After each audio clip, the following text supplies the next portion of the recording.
প্রধানমন্ত্রী তারেক রহমানকে চিঠি পাঠিয়েছেন কার্যক্রম সম্পাদক ও সাবেক উপজেলা চেয়ারম্যান মোহাম্মদ মিরাজুল ইসলাম। তবে এটি কোনো রাজনৈতিক প্যাডে না লিখে পাঠানো হয়েছে ইফতি ইটিসিএল প্রাইভেট লিমিটেড নামক এক পালন করছেন।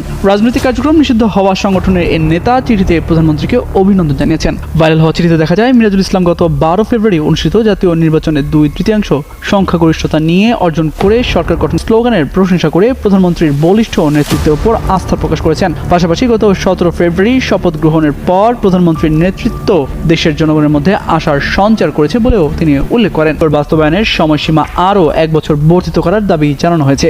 বর্তমানে রাজনৈতিক সংগঠন হিসেবে আওয়ামী লীগের কার্যক্রম নিষিদ্ধ থাকা অবস্থায় ভান্ডারিয়া উপজেলা আওয়ামী লীগের সাধারণ সম্পাদকের এ ধরনের চিঠি নিয়ে স্থানীয়ভাবে বেশ চাঞ্চল্য সৃষ্টি হয়েছে।